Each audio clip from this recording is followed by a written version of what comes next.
He's a fantastic spiritual teacher. He tells us so many stories which motivate us, and I'm really thankful I got such a wonderful mentor. Thank you all. I am highly grateful for my stars that I'm here. His teaching, his method, his words, his jokes, everything is so powerful, everything is so easy. It is blessing to be here. Sir का teaching style मुझे बहुत अच्छा लगता है. उनका पढ़ाने का story based वो पूरा एक्सप्लेन करते हैं और उससे हमें बहुत अच्छे से हम उसको अडेप्ट कर पाते हैं. तो मुझे ये स्टाइल उनका बहुत अच्छा लगा कि सर के पढ़ाने का तरीका I can't express in word कि इतना अच्छा है, इतना सिंपल वे से सर ने समझाया हुआ है. हर एक ड्राइवर कंडक्टर हर एक चार्ट को इतना सिंपलीफाई से बताया हुआ है कि बहुत जल्दी और आसानी से आपको समझ आ जाता है. और जोर से Rani madam. Yes yes let us dance. Come on. Yes this is the young man. Yes जी भर के. यस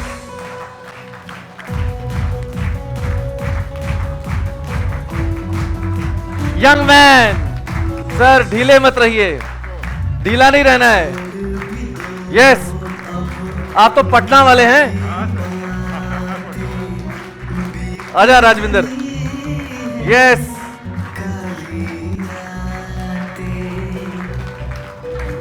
यस आओ सर.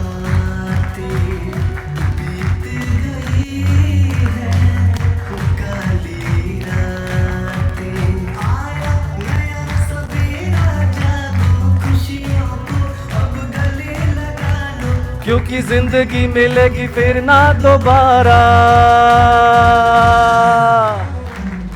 जियो. यस जी भर के. Good morning everyone. सुबह सुबह मजा आता है ना. एनर्जी होना चाहिए यार, है ना. चेहरे पे हंसी होनी चाहिए, एकदम सेलिब्रेशन होना चाहिए, right. So I hope everybody is good. I am very sure that you must be enjoying everything over here and session everything. चलिए गुड. किसको सपने में रात को नंबर आ रहे हैं?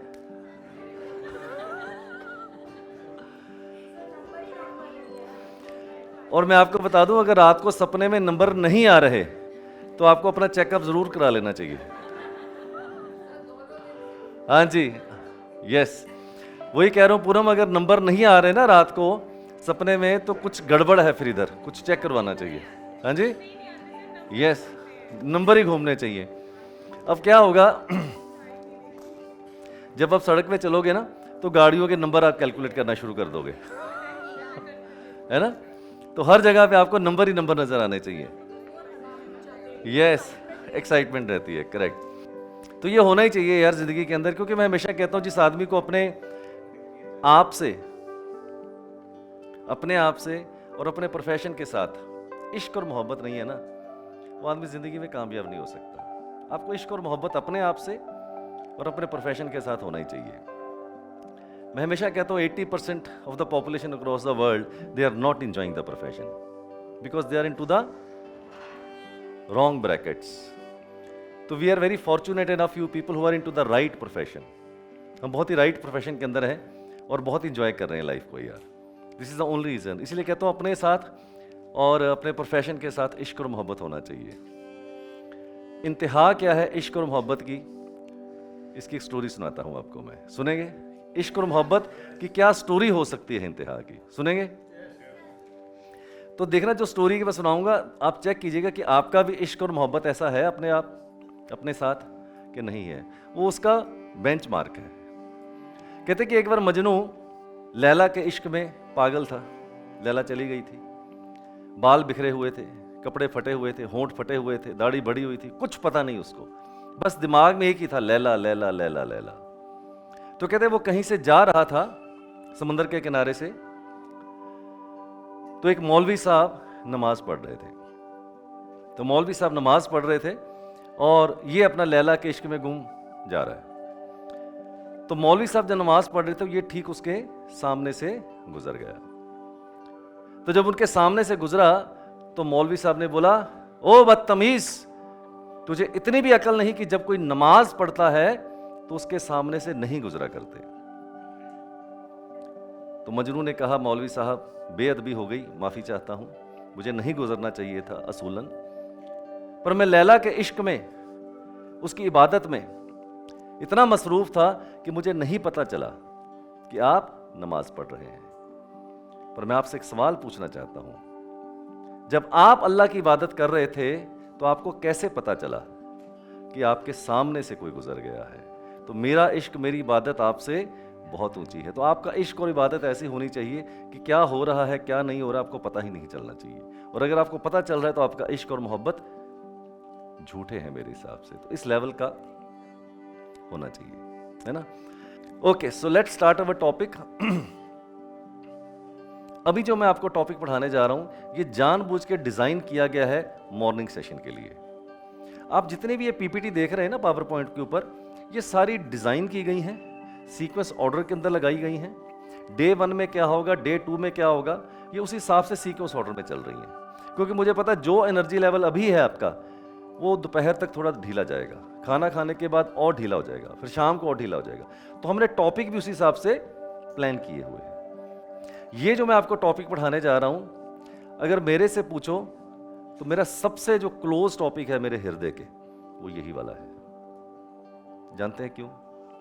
क्योंकि यही वो टॉपिक है जो आपका ड्राइवर, कंडक्टर, आपका बर्थ चार्ट, आपकी सक्सेस को अप्रॉक्सीमेटली अगर मैं बोलूं तो 40% अप कर सकता है। इससे कोई फर्क नहीं पड़ता कि आपका डेट ऑफ बर्थ का चार्ट कैसा है।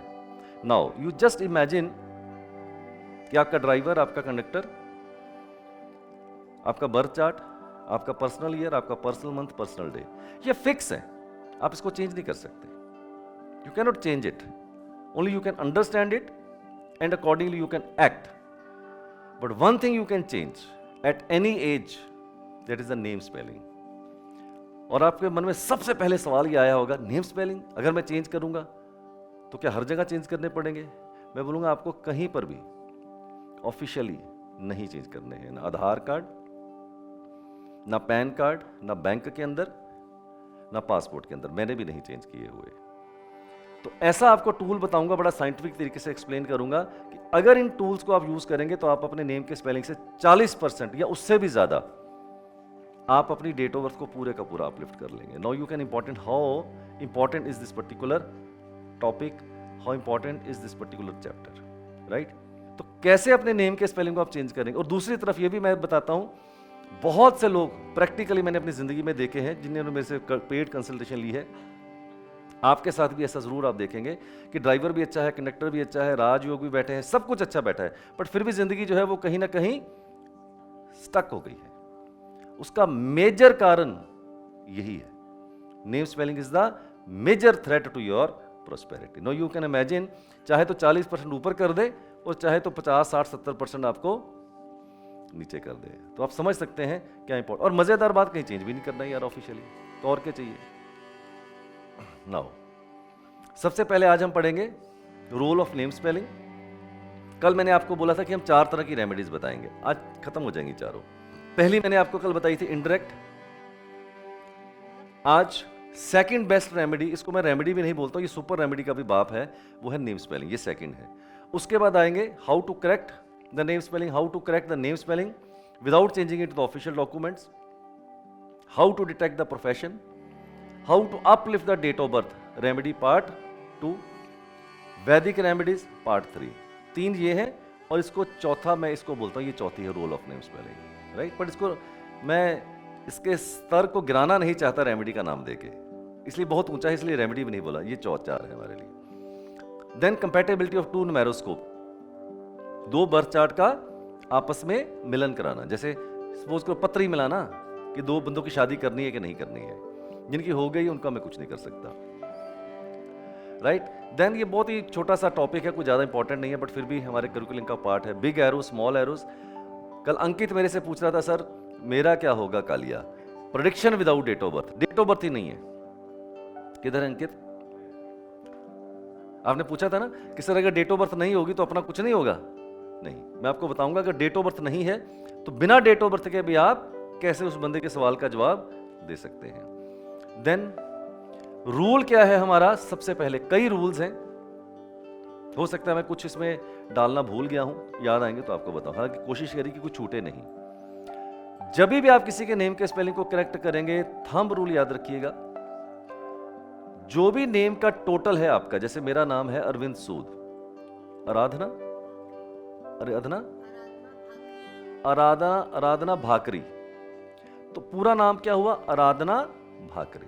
तो आराधना भाकरी का जो टोटल आएगा, राइट, राजविंदर कौर, राजविंदर का टोटल नहीं, राजविंदर कौर का टोटल क्या आएगा, राइट। देन रीमा बिंद्रा, तो रीमा का टोटल नहीं, रीमा बिंद्रा की मैं बात करूं, दोनों को मिला के जो आपका एंड टोटल आएगा वो सिर्फ इन्हीं के अंदर आना चाहिए, चाहे तो 1 आए, चाहे 5 आए, चाहे 6 आए, चाहे 3 आए। इसके बाहर हमने कभी जाना ही नहीं है।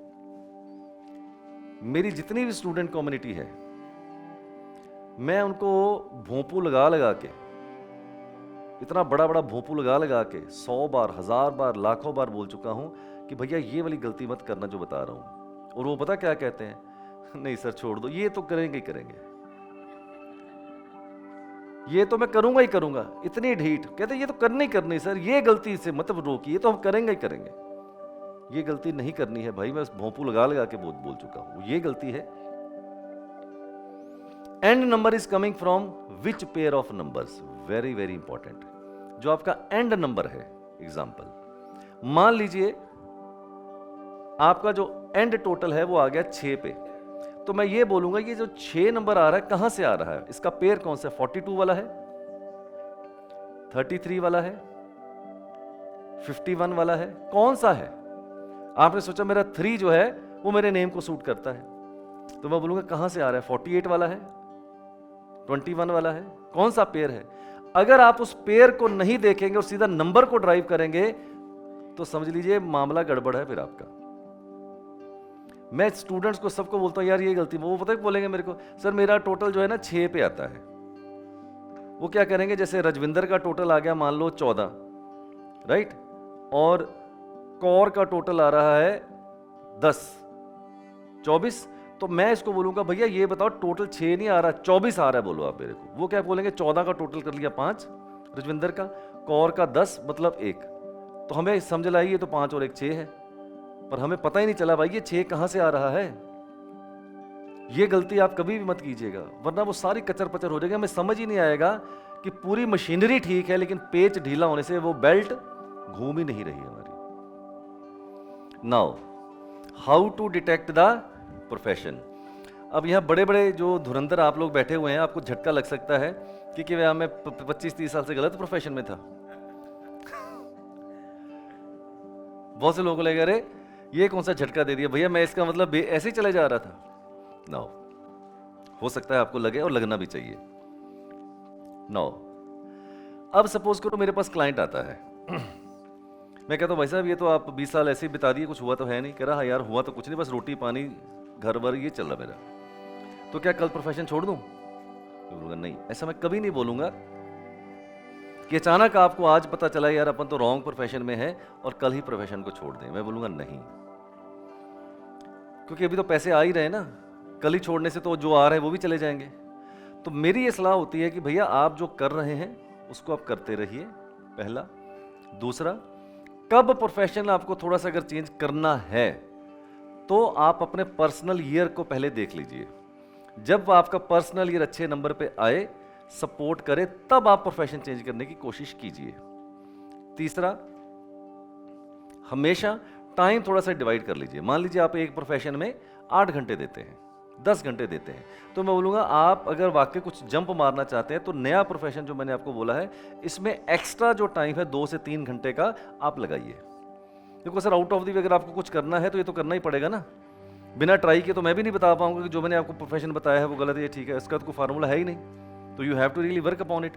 तो कुछ एक्स्ट्रा टाइम 2-3 घंटे का आप इसके अंदर लगाइए, 6 महीने, 8 महीने, साल, जब आपको फीलिंग आ जाए कि यार ये भी मेरे को अच्छा लग रहा है, इसमें भी पैसे आ रहे हैं, जब आपको ऐसा आभास हो जाए कि भैया अब मैं उस स्टेज पे हूं, कन्विंस हूं कि अब मैं कर सकता हूं, तभी आप कीजिएगा। इमीडिएटली आप जंप मत कीजिएगा, राइट। तो ऐसा मत सोचिए कि एकदम ही पता चला और कल ही हम लोग कूद ही जाएं अपनी बस से कि भैया अच्छा गलत बस में बैठ गए थे, अभी खिड़की से कूद जाएंगे। नहीं, ऐसा नहीं कह रहा हूं आपको। ये सिर्फ एक फीलर दे रहा हूं, ये जरूरी नहीं है, फीलर है मेरा कि अगर नंबर 1 है तो इसको बिजनेस की तरफ ज्यादा झुकाव होना चाहिए।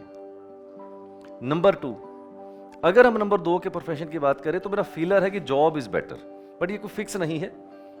ये जो कीवर्ड्स आपको मैं देता हूं, इन कीवर्ड से बिजनेस भी हो सकते हैं, बट अपने जॉनर के अंदर रहना है। नाउ नंबर 5 को मैं बोलूंगा यस, प्रेफरेबली जॉब, क्योंकि लेग वर्क करना नहीं चाहता है। एनी प्रोफेशन, भैया सेंटर में बैठा हुआ है, सारे मित्र हैं इसके, तो किसी भी प्रोफेशन में चला जाए। बट फिर भी मैंने बोला है रियल एस्टेट, प्रॉपर्टी, एग्रीकल्चर। क्यों? अर्थ एलिमेंट है। 258 में तीनों अर्थ एलिमेंट है, बट सबसे ज्यादा जो कमांड है अर्थ एलिमेंट की वो 5 के पास ही। अगर 5 को निकाल दो तो अर्थ एलिमेंट 0 हो जाता है। तो सबसे स्ट्रॉन्ग नंबर कौन सा अर्थ एलिमेंट का? नंबर 5। तो मैंने बोला रियल एस्टेट, प्रॉपर्टी, एग्रीकल्चर। दूसरा anything related to finance, banking हो गई, फाइनेंशियल प्लानर्स आप बन गए, है ना। देन एडमिन वर्क, जिसमें दिमाग चले, और गवर्नमेंट जॉब के अंदर भी ऐसे लोगों को रुचि आती है। क्यों? गवर्नमेंट जॉब में ज़्यादा कुछ करना नहीं होता, बाबू बन के सुबह गए, कुर्सी पे बैठे, लैपटॉप चलाया, सेल्स की, और शाम को अपना लैपटॉप पकड़ा और भिंडी वाला जो दिखाया था आपने डिब्बा टिफर, वो खाली करके ले आए। इनको ये काम बहुत बढ़िया लगता है। नाउ कार्मिक नंबर्स, सबसे पहले कार्मिक नंबर का मतलब क्या होता है? कार्मिक डेट्स, पिछले जन्म के डेट्स आप कैरी फॉरवर्ड कर रहे हो अगले जन्म में, जो कि आपने नहीं चुकाए। Karmic means the karmic debts of the previous birth which you have not cleared, that debt carry forward in this birth life. If it is not cleared in this birth, it can be further carry forward in the next birth. कोई ऐसा parameter, कोई ऐसी thermometer, कोई ऐसी yardstick नहीं है कि हम कह पाएंगे ठीक है, बट कुछ एग्जाम्पल्स हमारे पास ऐसी हैं जिससे हम कहते कि ये बात काफी हद तक ठीक होगी। क्यों? जो मैं आपको एग्जाम्पल्स अभी लाइव बताऊंगा तो वहां से लगता है कि काफी हद तक ये बात ठीक हो सकती है। सबसे पहले ये है कार्मिक नंबर्स 10, 13, 14, 16 और 19। जो लोग किसी भी महीने की 10, 13, 14, 16 या 19 को पैदा होते हैं, ये सारे के सारे कार्मिक डेट को लेके आए हैं आगे फॉरवर्ड करने के लिए। क्या है इनकी सिग्निफिकेंस? नंबर 10 की। सिर्फ एक नंबर 10 ऐसा है जिसके नीचे लिखा हुआ है इसका क्लीन स्लेट। क्लीन स्लेट का मतलब सिर्फ यही नंबर है जो कैरी फॉरवर्ड तो हुआ है बट स्लेट क्लीन है, ना प्लस ना माइनस। तो क्या मतलब हुआ? इस जन्म में जैसा वो कर्म करेगा उसी के आधार के ऊपर डिसाइड होगा कि अगले जन्म में ये कार्मिक डेट में जाएगा या नहीं जाएगा। तो इसलिए इसकी स्लेट अभी क्लीन है, प्लस नहीं लेके आया। ठीक है, तो ये हमारा आज का सेशन खत्म हुआ है। उम्मीद करता हूं कि आपने खूब अच्छे से एंजॉय किया होगा। I have given my heart, my soul, everything I have given. और मैं दिल पे हाथ रख के बोलता हूं यार, इंटेंशनली मैंने एक चीज भी ऐसी नहीं है जो आपसे छुपाई हो। इंटेंशनली भूल गया हूं, ना याद आई हो तो मैं कह नहीं सकता, पर मैंने एक एक चीज ऐसी जो मेरे को आती है मैंने एक भी आपसे कंसील नहीं करी है। कल का सेशन मेरा सबसे बेस्ट सेशन होता है, जिसको मैं बेस्ट मानता हूं। ये क्या हो गया, 3 दिन का सेशन इमरौली, ऐसे लगता है मैं तो ये पिक्चर पता नहीं सदियों से देख रहा हूं, दिखाता आया हूं। पर जो 4th डे का सेशन है ना, वो पिक्चर बिल्कुल नई है, मेरे हृदय के बहुत करीब है कल की पिक्चर। और मुझे लगता है कि आपको शायद आपके खून में एकदम गर्मी भी आ सकती है वो कल का सेशन देख के, और आपके खून में उबाला भी आ सकता है। और अगर आपके कल के सेशन में खून का उबाला नहीं आ रहा तो खून ही सफेद है, मैं बोलूंगा। सीरियसली, मैं जब वो सेशन देता हूं ना, मेरे अपने खून में उबाला आ जाता है यार। तो मेरे को लगता है अगर वो सेशन देख के भी अगर आपके खून में उबाल नहीं आ रहा ना, तो फिर ब्लड ही आपका साला कहीं देखना पड़ेगा क्या है उसके अंदर। It is such a powerful session which I am going to deliver you tomorrow.